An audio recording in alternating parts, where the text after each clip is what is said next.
Hello， 大家好，我是小发。今天的这支影片我其实想要拍很久了，因为 ElevenLabs 这个东西，现在很多人都还只是把它当成一个配音工具，但它现在其实早就不是只有配音而已了。而且老实说，现在的 AI 声音已经多到一个程度，如果只是念得很像真人，真的已经是不够看了。你有没有发现，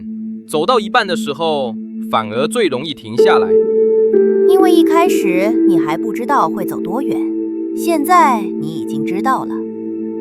那如果我继续走，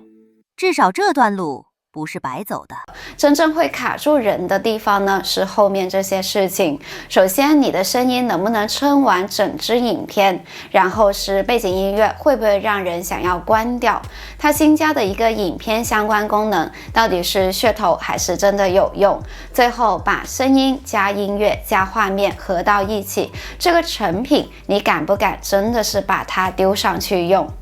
登录成功，来到了这个主页面。我第一段想测的是那种你平常在 YouTube 一定听过的解说型内容，在 ElevenLabs 这里的 Text to Speech 文字转语音点开一下。我现在呢就直接把一段很像 YouTube 解说的文字呢贴进来。大家看到这个文本呢，也可以感觉得到我没有用什么浮夸的文字，我这次想测的就是这种没有情绪、没有戏剧性的内容，让我们听1分钟会不会开始让人想要快转，就是感觉太 AI 音了。然后就是声音这里可以预览试听，选择你想要使用的声音。那我就先随便选一个，像这个它就说是一把专业的有知识型的一个女性的分享声音，我就点选一下。再来到模型这里有2个热门的，首先是 V3 Alpha， 还有一个 V2。我自己呢这次呢也是主要用的这2个模型。如果你想要的是稳定不吵不容易翻车的旁白，那你就可以选择用 V2。如果你是想要比较有情绪、有停顿，比较像是人在想事情的声音的话，我会建议用 V3 Alpha。V2 支援了26种语种，然后 V3 Alpha 的话呢，现在支援了71种，非常多，像是泰语、越南语这些现在都 OK 了。那如果你担心声音有点平的话，我通常呢会做一个动作，就是把这里的稳定度稍微拉低一点点，这样呢语气就不会那么平均了。OK， 点击生成语音。最近很多人都在问，现在开始做 YouTube 到底会来不来得及？老实说，我觉得问题从来不是早不早，而是你有没有搞清楚平台现在想推的是什么样的内容。这支影片我会用3个实际例子跟你分享我最近观察到的一些变化。OK， 除去我选的配音员是一位外文配音员，他会有声音呢发音不准这个情况以外，我听到的感觉是声音很稳。你几乎呢不会听到奇怪的断句，也不太会有突然情绪飘走的状况。它就像一个专业的配音员在完成工作，该停顿就停顿，该往下走呢就会往下走。接下来呢，我要开始给它加码了，因为稳其实是不难的，很多工具现在都可以做到。真正难的就是它可不可以像真人一样讲话，不像是在念稿。而且 ElevenLabs 可以创建出你想要的声线。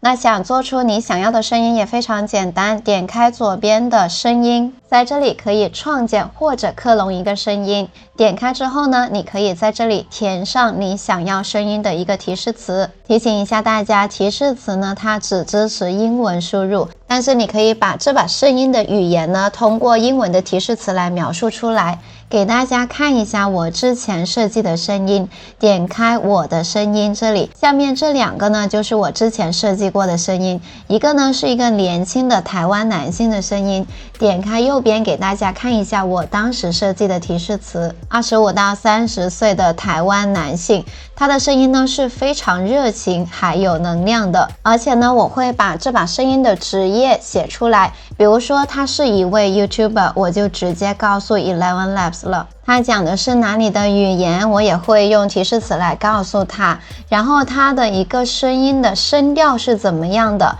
还有他的语速怎么样的，然后这个声音是幽默的还是严肃的，都可以通过提示词描述出来，这样生成的声音呢就会比较符合你的要求了。那接下来第二段呢，我就用小 V 这把声音来生成语音。回到文本生成语音这里，这次呢就直接换一段内容了。这一段内容大家有没有感觉更像是人真的是在讲话的内容？它不是完整的句子，它中间呢内容上就会有停顿，有想一下的那种感觉。然后这里的声音就换成小 V 的，模型呢还是 V2 保持不变，声音的稳定度这里我还是调到38、39左右。OK， 点击生成语音。我那时候其实想聊很久，因为这种工具啊，说真的每隔一段时间就会出现一个新的。但我后来发现一件事有些东西不是它厉不厉害，而是你到底用不用得到。其实这段我有刻意的让文字更口语，节奏更加不平均的。我在听的时候呢，其实是有点紧张的。他给我加了一些语气词这样子的，但是呢，这种地方其实是很容易露馅的。它比第一个更像是在跟观众讲话，你会很自然，脑袋就顺着内容走了。你会发现，当你创建的声音风格跟你给到 ElevenLabs 的文本是匹配的时候，就像是我创建了小 V， 他是一个 YouTuber， 我给的内容呢也是 YouTuber 会说的话，那 ElevenLabs 呢就会开始模拟这把声音说话的节奏了，它不会把你的文字风格给吃掉。不过我认为 ElevenLabs 最厉害的地方是让声音有角色感。接下来呢，我会实测一下它能不能撑起一个角色，尤其是那种叙事型带情绪张力的声音。再来换一段内容，相信呢大家就会感觉得非常明显了。这次的这段内容呢，我不是把声音当成是我的声音来生成一段语音，而是我把这个人的声音当成了一个角色。我丢进去的是这一段文本，我想要听的是一件事，就是它这个语音能不能撑起一个角色。当然我用小 V 生成完了之后呢，我会再换一个角色，也就是同一段的文字呢，我用不同的声音去生成，看看语音得出来的结果能不能让我感觉到真的是有两个角色在说这段话。这次呢，我们试一下换一个模型，就换成 V3 Alpha。有没有发现这里有点变化了？它可以添加其他的 speaker， 也就是其他的声音。点开一下，然后这里呢，你可以换成不是小 V 在说话，也就是首先是小 V 再说一段，然后呢，就另外的一个配音员继续说下去。那我就让另一把声音小老鼠的声音接上这个小 V 的内容。OK， 点击生成语音。如果你现在听到这段声音，代表你已经走到故事的一半了。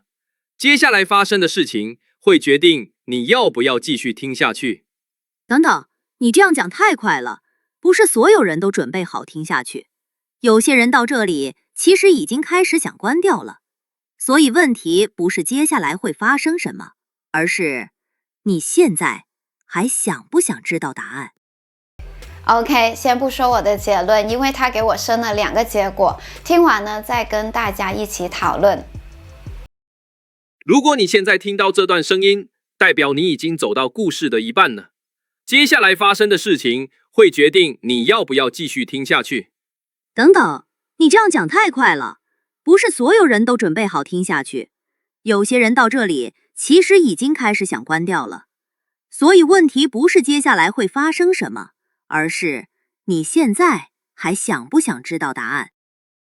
我觉得很有意思的地方就是，我感觉到它不是只有语气，它还有一点态度在角色里面。这样的多角色对话门槛是比较高的，角色感越强，越容易把你的文字问题给放大。你如果文字写得像企划稿，它就会直接变成很尴尬的角色在念企划稿了。声音测到了这边，我反而会觉得 ElevenLabs 的重点呢，已经不是像不像真人了，而是你可以开始把它当成不同说话方式的工具，你做什么内容就用什么样的声音策略。我其实呢还要补一个很多人会忽略掉的功能，也就是 ElevenLabs 里面的音乐生成。因为老实讲，很多时候不是配音最花时间，而是你在那边找了很久也找不到合适的背景音乐。在最左边下面有一个音乐 Music， 这里点开之后呢，就来到了这个页面。那我就直接给刚刚角色 A 和 B 的一个语音对话来生成一个背景音乐好了。后面呢，再给它制作一个影片画面，把这一整套呢就用 ElevenLabs 做下来，看看到时候的成果怎么样。音乐生成的概念非常简单，就是在提示词输入框这里，把你的提示词想要生成什么样的音乐呢，复制过来。像我的想法就是这样的，具有表现力的电影背景音乐，节奏是缓慢的，氛围细腻，然后富有感染的，配上柔和的钢琴音，还有低沉的弦乐，还有轻柔的一个背景音效。我要他的情绪呢是紧张但是又克制的，因为刚刚我 A 和 B 的对话里面就是这样的情绪，所以我就要把它描述出来，还带有一点点神秘的色彩。还有这一句的提示呢非常重要，我就告诉了这个音乐生成它是要支持口语叙述还有对话的，没有激昂的旋律，没有打击乐的敲击声，也没有人声，因为我已经有2个角色在对话了，所以我要支持他们的对话，背景音乐呢就不能有这些元素在了，我要让2把声音呢成为主角，而这个音乐呢只是一个情绪的底层，最多呢一次性可以生成4首音乐，然后音乐的时长从30秒到6分钟都 OK， 你还可以自定。如果只是想要生成没有歌词的背景音乐，那就可以选择这个，就是只有乐器的声音。那当你有自己的歌词的时候呢，也可以点开这个自定歌词，把你的歌词呢也复制给 ElevenLabs。这个呢我们后面再来试，我先生成一个纯背景音乐。 OK， 点击生成。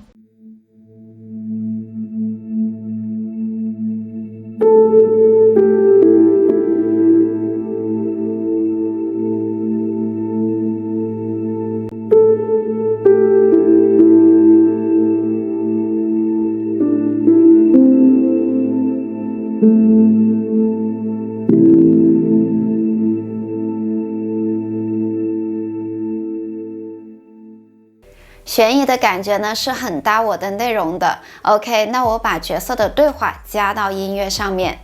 我对这首音乐的要求呢其实只有一个，就是不要抢戏。如果你现在听到这段声音，代表你已经走到故事的一半了，接下来发生的事情会决定你要不要继续听下去。等等，你这样讲太快了，不是所有人都准备好听下去，有些人到这里其实已经开始想关掉了。所以问题不是接下来会发生什么，而是你现在还想不想知道答案？说实话，实际生出来的结果跟我的对话内容是很搭，你不会注意到音乐在干嘛，但是如果当你把音乐关掉，你又会发现声音变得很干。不过最关键的事情是你要学会声音乐的提示词，像我前面呢就会把对话的风格、角色的情绪，甚至这首音乐是支持什么内容的，这些呢全部都告诉 ElevenLabs， 才会呢得到比较好的结果。既然纯音乐这一块呢测完了，我再加码再设计一段有歌词的背景音乐试试看。带有柔和的人声效果的电影级的背景音乐，也是节奏缓慢的，氛围阴沉，而且是神秘的。然后呢，我要它采用少量的乐器编排，要柔和的背景音效，低沉的弦乐，还有远处的钢琴音。演唱的风格呢是轻柔的，带有呼吸感，而且要充满情绪的。然后呢，就像低语般，就是低声的在说话。歌声呢要融入到整体的氛围里面，不要成为主唱的存在。歌词呢简洁抽象，可以呢是零碎的。我也告诉了他，我的设计初衷呢是要置于对话内容以下的，然后呢不会喧宾夺主的。我还有歌词，所以呢点开这里选择这个自定，当然也可以选择自动。自动的话呢，它就会自己帮我生一个歌词了。那我选择一个自定歌词，在这个地方呢，它会有让我输入我的歌词的位置。开头呢是有一点低低的声音，然后呢我给它的是一段英文的歌词，因为我要生成一个30秒的背景音乐嘛，所以我歌词呢也不会太多。这里有一条线呢，大家不知道能不能看得到，上面呢是歌曲的提示词，下面呢是你的歌词。 OK， 点击生成。OK， 我就直接把角色的对话加到音乐上，大家一起来听听看。如果你现在听到这段声音，代表你已经走到故事的一半了。接下来发生的事情会决定你要不要继续听下去。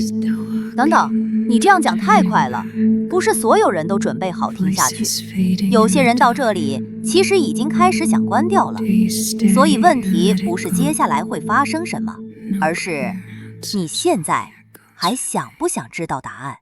这一首的感觉呢就差很多，它不是只是垫在下面，而是在你讲话的时候帮你把情绪接住。如果你是那种会有停顿，会想一下再继续讲的内容，这一种音乐呢反而更加适合。我对 ElevenLabs 音乐生成的结论很直接，它不会让你说哇这首好强，但是呢它会让你少做一件每支影片都很烦的事情，就是找音乐了。其实我觉得声音乐真的非常简单，很直观的，你就告诉他你这个背景音乐呢是用来干什么的就 OK 了。像是为健身视频创作一个充满活力的音乐，然后设定一下生成音乐的时长，这里呢就直接让它自动的就 OK 了。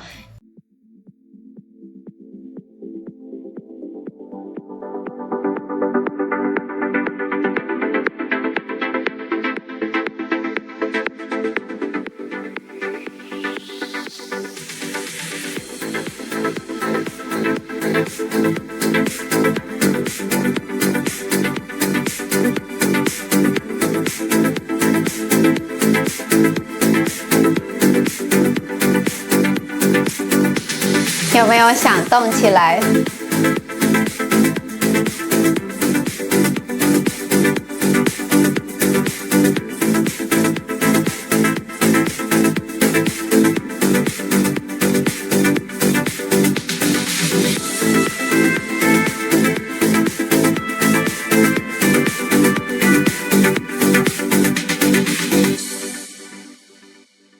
它在时间段内呢，它的收尾也收得非常的自然哦。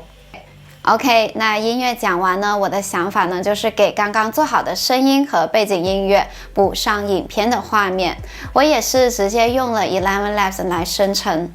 在左边点开这个新的功能，图片和影片。首先呢，你要选择好你是生图片呢还是生影片，再来就选择它的模型了。点开这里，你会发现 ElevenLabs 现在支援了非常多新的模型，像我之前的影片呢也有相应的介绍，大家感兴趣都可以去看一下。那这么多的模型怎么去选择？如果你不注意的话，你可能就会选错。像是这个Kling 2.6 Motion Control 的话呢，它主要就是针对你要有一支影片，然后你只是想要把这个影片的动作搬到别的角色或者画面上，这里呢就是让你上传角色的，然后这个参考影片呢，它会最终生成一个让新的角色做这个影片里面动作的一个新影片给你，那你用这个模型的话才有意义。但是一般我们做内容的时候，其实可以不用到这么复杂的模型了。再来看看这个也是比较火爆的模型，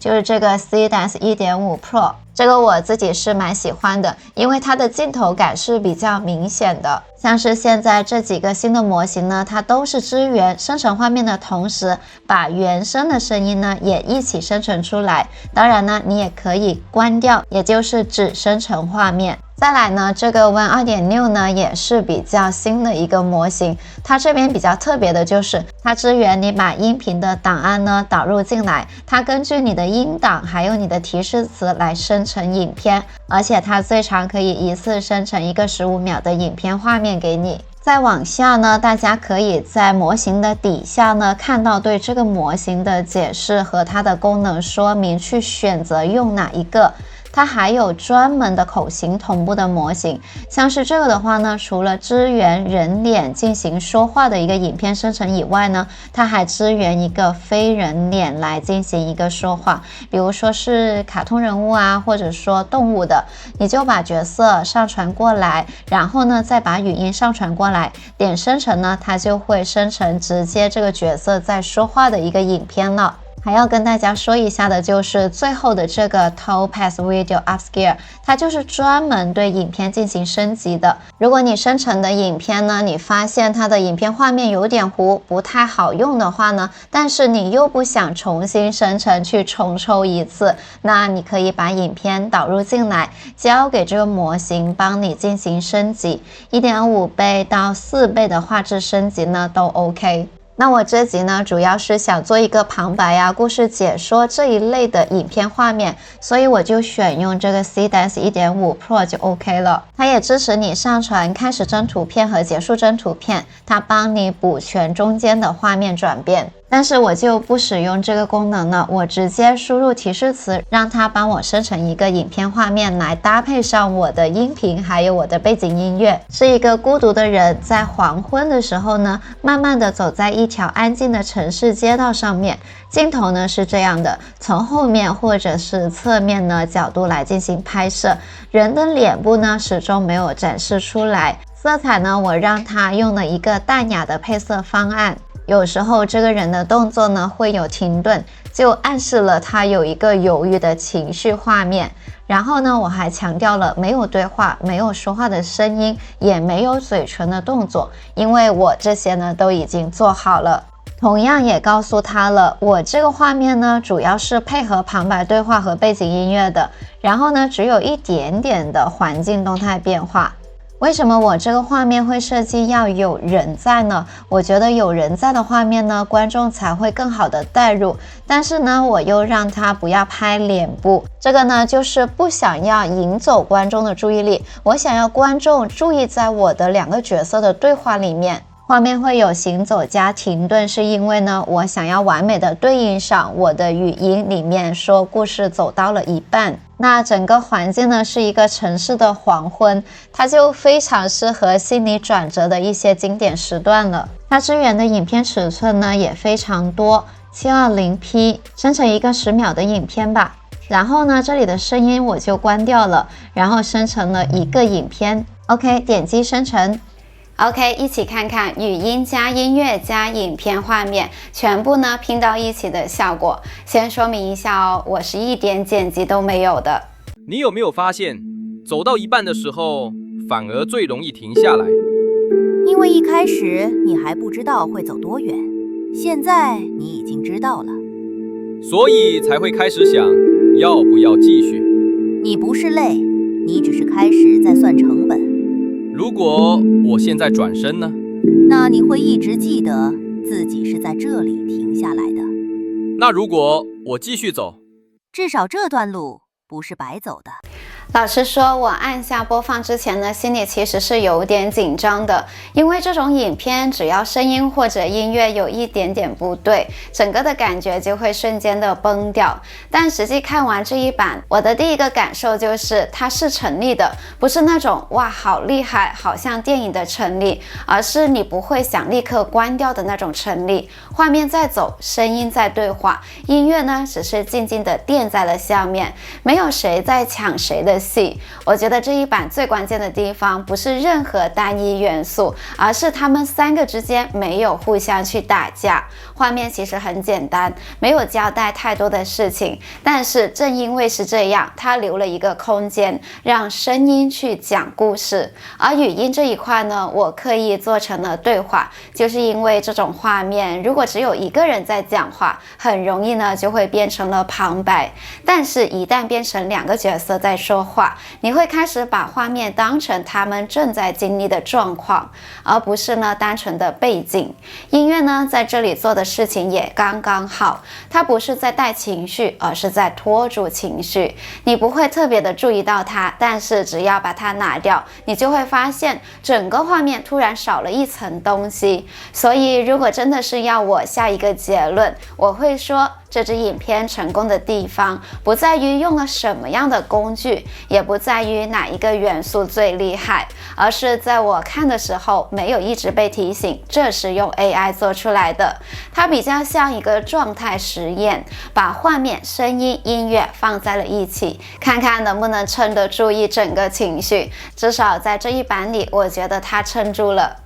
这个时候大家就会很清楚 ElevenLabs 现在的定位了，它不是要帮你做一支画面很厉害的影片，它是帮你把一支你敢直接上架的影片快速的拼出来。声音是它现在最稳的地方，音乐是实用型就时间用的，画面呢就是不加分但绝不扣分。如果你是一位新手，或是你只是想要快速的测一个内容想法，这一整套流程我走下来是顺的，它不是要取代创作者，而是帮你处理那些你其实不想花太多时间去处理的事情，配音、背景音乐，还有把画面帮你补齐。但是前提还要提醒大家，内容的本身呢要像人讲的话，因为 AI 只能帮你放大你的内容，它不会帮你去想好的内容。如果你本来呢就有在做内容，或是你正在考虑要不要用 AI 来帮你处理声音、音乐、画面，那 ElevenLabs 现在这一套呢已经不是玩具了。